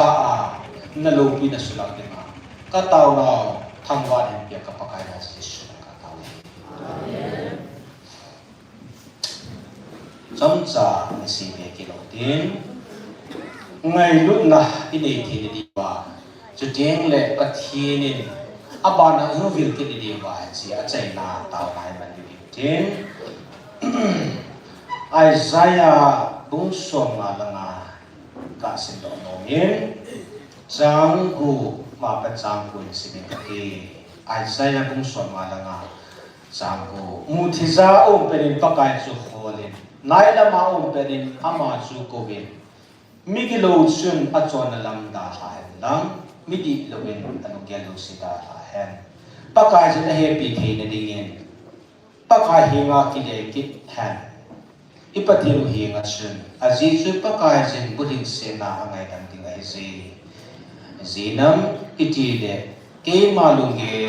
hochu na holunge la ipon nang ho lampi hochu ke malampi ai poi tin pakai jala siji sangku aji juli si sanga wana sanjo bangin ke malampi hochu na holampi ho sanga sangzon chule kalunge hochu chu na holunge ho sanga sangzon patin patin po hai nai lamao patin patin na COVID na teacher. Seek thee, seek the Lord, while he may be found. English ako while kimang su, while he trong chat ini su, short time su. Herwa, mutia openin pakahi, holy na teacher. Eyesight tiba. Cicin kasi cu pila santi de, mutia hong lu muthi lu bao pha cho hom ding dang sna ko phao pe nen ko vi ti so kang ko pilang piao pha chu cha ko ni on ki ko kan le za ta lo ni na hiya chu hi cha ai sai tim bao pai na atu se ko ta pakai pathini muthiao pha na ni hon tui patin vil pha no hin chi pha ni I ha so bai le I va si ni sam sa ka som thula ko hui vet ki nai le patin I za kai bol the hi na ki mu ki ne mun ki naw ma ki se yin I se I ki ngai tu su he na ki se ki ne ai le pha do si patin uma mun jo se patin uma le ai sa ya thim ka pai mu thi lo a pha chong a se ki di vet nai le contradict chi ka ma hi na contradict chia hi pon pathin muthine dinga opportunity hi phari tam los kum som nga son gu hin hoi man wa nga chu pathina ki share ki si le ding pin thane pathi o is pin thane ding o za na opportunity hi tam los ho thwa I taw thwa I nga tho lo wai le ahong pha le ki buzi lo limited opportunity, pathir salary opportunity limited. Nya chu samo na se banga muntina chu pathir chu hinas. Ai ba nga chu nangin lung na hila pathir to connection na mo ni phathi thuil pa na se banga thil so sit phat ne ti so. Tua ka hu wa hin zubli kan ma go ne le. Puti holla jubli la nisimon kalunga ging zin so alas cheng na ko ke thelu phadi chimang tele hung ke le lo din dam sunga ki so akai hon kalunga ging zin lai Zubli kan man kun wa he pu ti ho kan hi zuni hin ho man na lai hi ya chu aga zo lo wa hi chi to ki thona chu la si mo hi zubli si na ka sa ji hi tu chu ma thon kan te ka ji so pati ni na hong vil na pha no hi ji mang ta ha na hi le in ko wa hong ki le ki lo de na hi chi sunga hi pati on ya ma ai ku pha ni isan lo wa le ji mang the he ti pa hi atam zon ki kya do si lo hi zani ha chat kan sei za hi ve zon sunga Pharisee hoi Jesus Christa to khat akibon lang tu cha kan sei mi de so ma pa ni ji usen su sei kan ji Pharisee hoi he to ven ho hi Israel te hi chung lang len ka bo men nui lang len Juda len ka bo men chung lang chu thil chu nam te le Juda len ka ma ho hi kai mang na um tain kum som si gi vel ju ni na hong ki ke tawin na ai le hi cha hin BC जैसे कि 7th century 8th century develop BC ai de chaung ke le phat wa hi kai mangam sung wa hi Israel te chu dan khang ta ki tup ta hi kumang hi win a chona khan dan hi chabai hi tai plus ong ke le kit wa hi le economically hasam giu za wa ong ta ai le wa le satali sati ai lo la bol an di ho hi atam zo hi hoi ta min tin cha lo hi anh vet vai le ti vai ni ma ta te lo he tai ti a hi Pharisee ki chu khan tia amo lo hi jiu so la zinga jong juda te ho la jong pathin heti set ngai di set na hi amo lo hi da hi vai tai min chen bolu ti ho pen su yu ti ta hi amo lo hi na juda te sunga jong a thing di set na hong do hi vai ho le ho ngai lu hi vai si si hi lo hi na hop som pi ding thing setting ataw ding dan thing setting alo se zo siu ho bon sa amo khun amin ti lu so juda mai mai hi lo ti nai ipisa bo lom ti le su changa kai manga pha wa chu hi chi mo ben amin ti lo wai le pathina pi hi chi thu som bo le dana pi chaku wala pi hi hi chu ama tha din pha na chu amo lo hen a tha bia an ji ki no ai la hong chi ta nei le it is amo anam sungi revive and tha bo na adisana chu Alexander the Great ki pa him vanoi pu pi kang keran bo tas ya chu Zeus de ho zo hi Hellenistic na Greek te chon da ni nasata influence bol tau apau da aham da na chon da na khan da ho nasata influence bol pha wa hi amoi or la hi Judaism Zeus hi na pau hi ma ahong ma tha ding pha na hi Pharisee ho lo hi ki siat da Israel te a traditional culture ho hai ta min tin bol le nga lekha thi mo ho gun ho hi su mo hi ta cha nam su an po hi ai chelai pa na hi Jisu ka hoi ta na choma se ding in hi cha Jisu to hong ki pia he hi lo suna hi ya il sa ta la he ki sa ta num lai ta wa chu Juda su hi ani vai hom lai ta wa hi achom la ma se ding a hi Jisu Krista hong pin pha hong hinga Jisu Krista ai li si na hong pin tas ai le cha hi ministry hong chi ta nei le Jisu hi athil bolam to hevet wa hi le akipathin misae mia bol ne chon sit angai da me pathin badilo ti ho tam pi argument hung to chi ta chuna ya chu chapter janya kan season chapter 7 na koi banai le Jesus Christ try hong bol so azon ta ke manu nu me nu san kai wa na an kai wa Jisu hi itabanga dang hi mong si da hi azui hem azui lohom ai le ngai lu nas to se hi khat mu hi chana punishment iti bolam tai te sang bol so ya je chai se nu mu chu bi ham tia hai le Israel te ni la sam na chu Jesu hi Messiah hi tia ni he kha lo chu na ani ta san lo hi a he thim lo chu he thim la le amon Judai Pharisee a chai pin tau chu Pentateuch kitina bunga hi chu Genesis, Exodus, Leviticus, Number, Deuteronomy. Ichi musi le ka bunga ho hi dan hoya choiwa dan pipa Jesu hilam Messiah hi ata san lo hi wa chu aga kinil kin suna hethiwa dan pipa chu adan choya choiwa aga kinil ki khau so hisa jong chu to ayong hi in bol hilwa hele i Bible i pipa hi le thupu ni in su to kha wa hele abu ya ko Yasu itu pun we nung se bese jiwa advice be lu ham tile na bon wana ta asal di jong ka henai tiso ai bang den hi bena tiso idam do wa kidam zat di da na o ta jong patin hin ta sati in ke hadan kha wa hin ma kam su pa ja su ki kital te na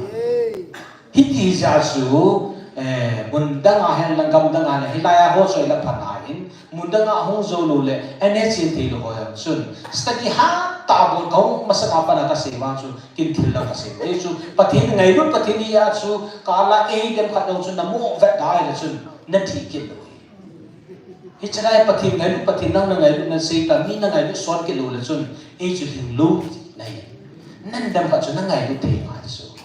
ya chu iti ya chu iloi le pai in hing lo hing hobung ichat kom pi ho hi ngai se ki pe lu su hoi tan opsa bol thovin na tu ke pong le Bible akikan na in ma ai lo ai pi ding ami hi chana hu ti ham ai lo Bible a chi so ho ve ho ti na ti pa hi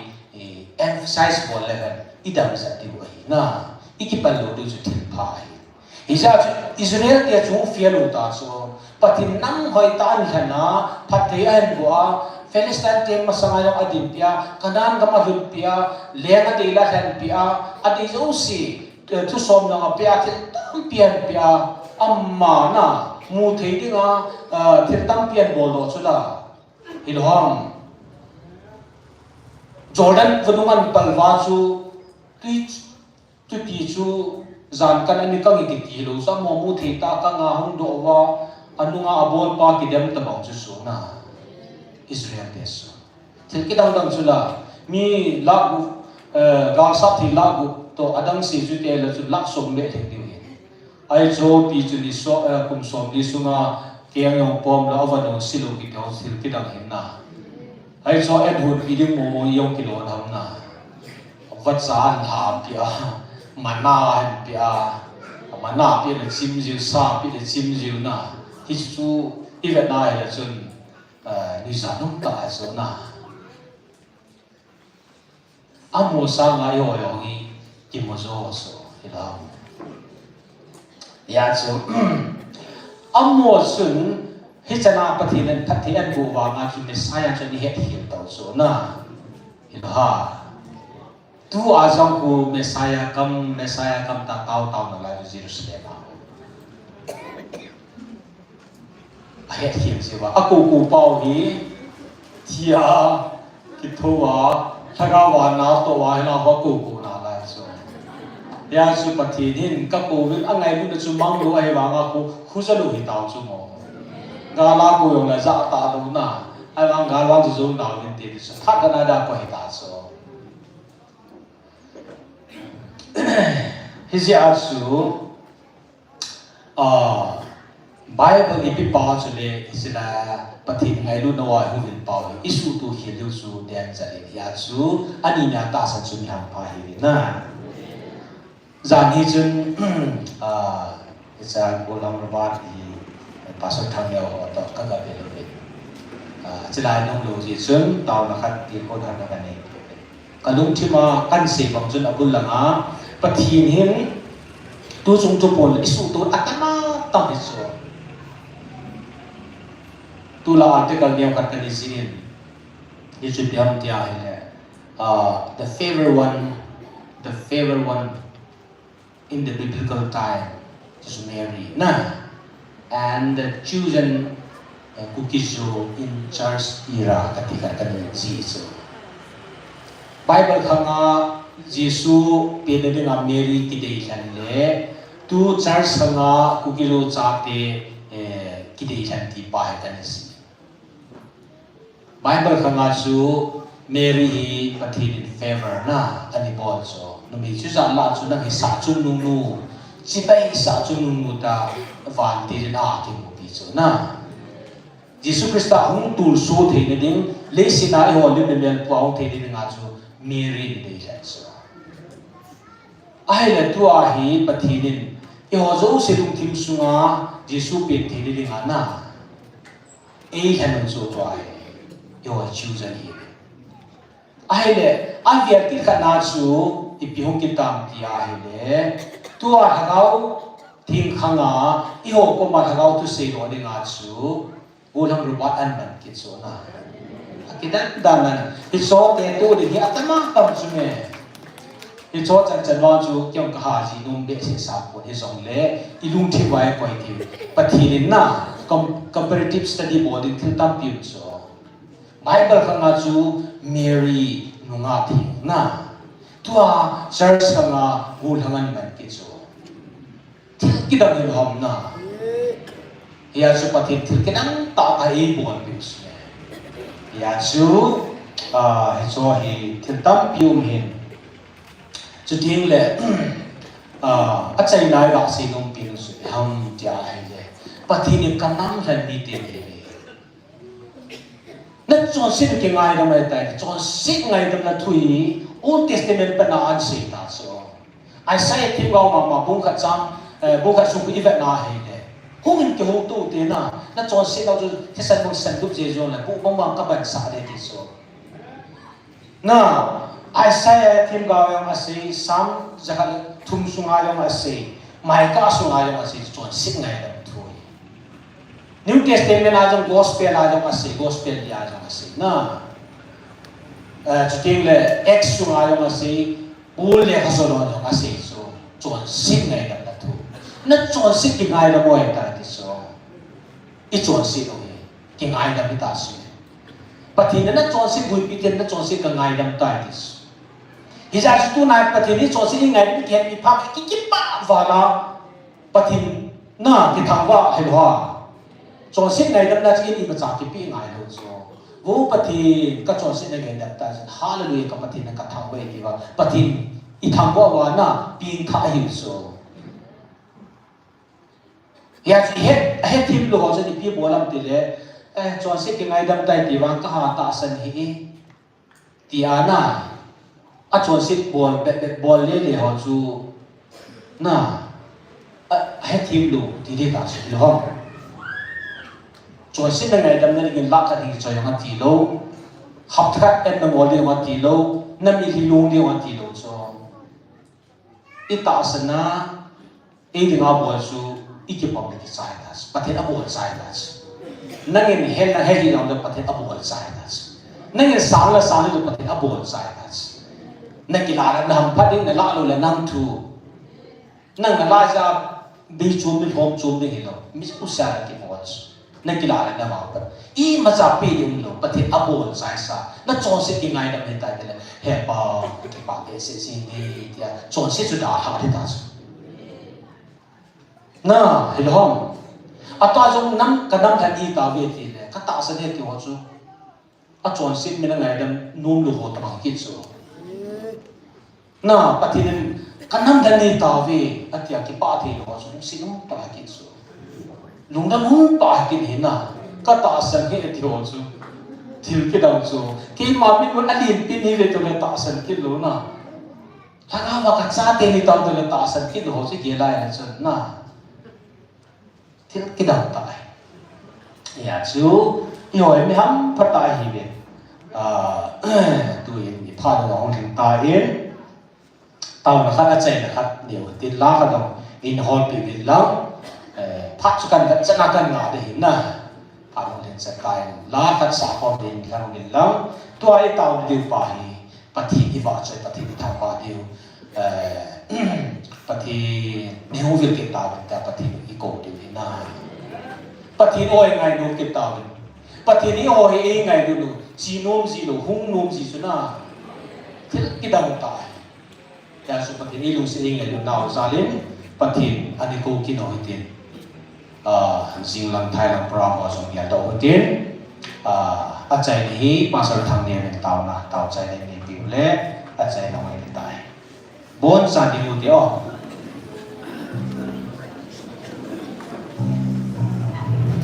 All of people, hallelujah. Pasal panan tham do dingin mai sa. Nunga mal tha kam pa ma dam sela au run. Theina ke pa mai sa lang hi pasal tham ne ven dia do le panti.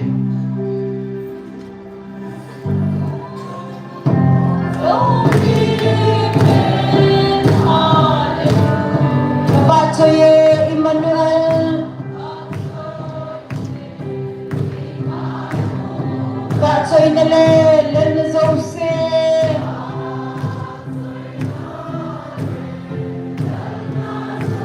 Musoe nangadi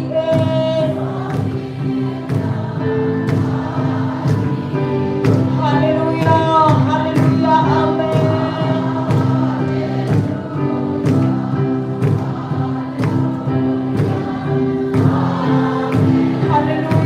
Hallelujah, amen.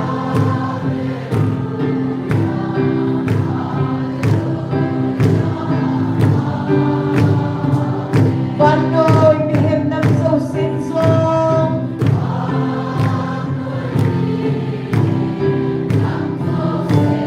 Pantil dia dolong katilong. Ngayon hanaw na kisansalin, amen. Salim hangula kalempon. Hallelujah, hallelujah, amen.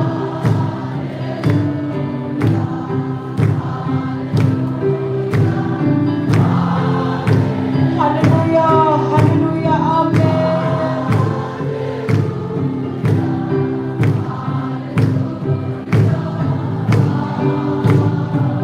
Oh, itikandam na nung team.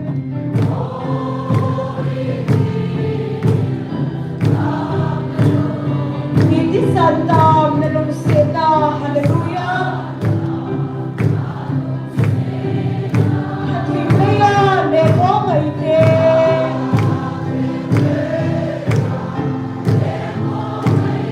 Evan mabin say pong solo.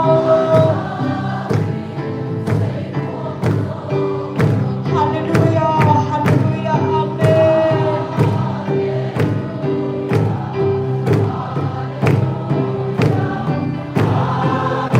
Hallelujah, hallelujah, amen.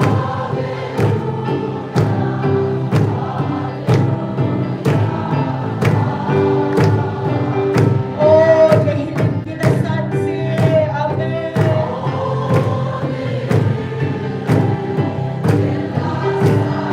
God bless ang sinatito. Bana, naluto kiso.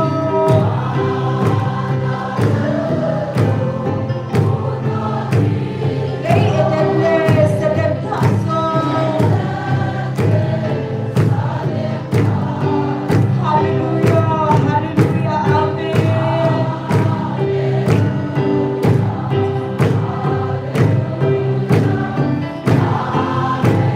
Hallelujah, hallelujah, amen.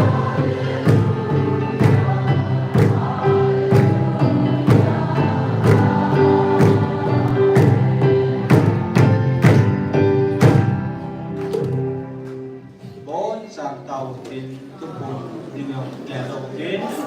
Evangelist ni ensu golam rabat sutin le chana ni. Idaya kumiti hozo seo tau ni kya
Amen. Hallelujah.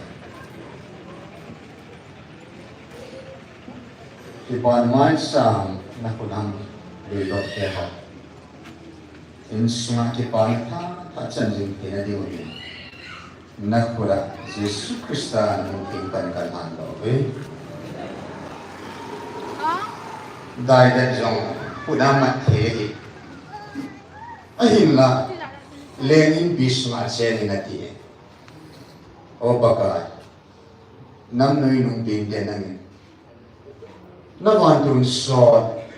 guru ding sa de ne sim ta se na men ka thang ba ve ke ho ti ma ne ya som mun fa na som mun ne sim pi ne sa sai pi ta se na men ka thang ba ka ke ba ta sa ni nam pathina ne kha nam mi te Elizabeth hote ka hi hallelujah ngai lu zo thagawa vanin mi tan ang khalo van lo pina cheng si van thu zo si thagawa musa thagaw ki bathi nang bathina ne nang mi tan nang magan tam ba ve ne san sa ne pui voi na ba te pa tu ba se le vana Leia zong pat the mo sang pe ko puluyo buza ko pat the ama changa na ko chitunin ke ho ba mi khat zong hitalo ata san mo zo si buza ko pat the nei po ta sen ke pa ve vana zong pat the mo sang pen pa ka ko puluyo Abraham ta san wanga gam ti ko ayo ma zong hinale ka ba minasilud ba ke ho zong Hinale ka ba kami no? Noi mang kita lo dengan nezi lupita seven. Hallelujah! Kepa na kita kanya uya pa. Kepa pa eh. Kau yang nak kita lo. Vantir kilo bayo kunai po. Mihinga yung kunai po. Sunga ko na to na akon van kepa na kat sanaw. May sudat busy with pagka. Pati na katihong kasim ziben o kata salut min kasim ziben leisi tirohi ki panan kan nei ziben ahin la paka hitsuana ng patir nei simbi po na nei simbi o lawa lo bi mit mukhalo na zakhalo o lo bina ko lo bi tanan na sa de nei koi pi happy mo vingatin muthim da meo lang paka Aki da ngelo pi pathe namin katang ba ve van sung sang pen pena lel do sung pen ato pa el sadai ka pathe van meeting le serfin te ha sula jana sol na lo hila afa choi sim lo atu pe lo sang ka tom pe lo hila ani jingo azabo agin jingo Alpha Omega pakai pati. Kiniam sain ganan ko menahong lumeng. Kadimo we cross day would be. Ngayon ang po ke poin. Vanoy chon sit hina. Galso si Jubin. Meeting long hagaw ang tatay kawin. Ni tumlin niya. Thâu kit hình sinh. Pakai ho pakai leng ho leng. Jesus Christa. Namin pinisa. Adun swan adi na naman te tsumatin nang mamin ginin zabolin soyanin tangway mong singa dunia pakai oh hepa kita bang hatsang pati pana tu panay van mite baga pakai leya van mite te pansong na tumi ho siya bon sa bansa pero hila tolo hila kasubri tu bakat tolak tinggi nanti mungkin. Tagaw ting nagalwan hing senay ko mungkin lang. Tagaw ting nang naipan busy mungkin lang. Tagaw ting nang man tuta ngay luta sa ompos nang naitu mungkin. Kami ang matiyaw ko mahin vanwin sila nang tinhing le kanang sumuha pakay kat si sumuha hamsong sunga hitabang ngay lúc na thu pa, ngay dam na thu pa, van bu thu pa, thu ke dan ni, kahil swan ba tapi swan the na di mo din, oh, van na to ka pao ka the, nakitik na kami paka, na tukip zo si mun bui hung loy, gampi mo hung loy han ya pa kana na be, so kami kami ang mati ako so, takut noy wa hing luksata. nang nei ngai lu bang wa ei ngai lu dingo nang len ta ni na ha nei sin ti bang wa nang len ta wa ni pom pia vai hom nei ta nei tun pi ho zong nei sol ti ta vin am ho hi ngan lo pi nam sa ta in lengam zo se la to na lo se ta tu ni ni se ba che che na ne ke bo te na tu sona na nga he tu ni suna o se le ni ho nam pi bui tan lo he la ni ho ze li le ni som ko le ni sung ka hung ta na ho zo se bi le pa ke ho sa na ka ti bo vin nang la na ki ho sa za na min ho sa za Varne na tilsim lo sile, mihim zo sile, nang bo hi patin di ta na hiti, amulo na di hedo na ding le. Na sol pa Abraham, na sa ting David le, o pagka kanam summa, katagaw, amang tayo na kaya mo ho, na ina na ngayon na ko sa na hilun pisalin, na ngayon sa soy, huhing po kapag data, na Jesus Christ amen. Amen. Amen.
Ah.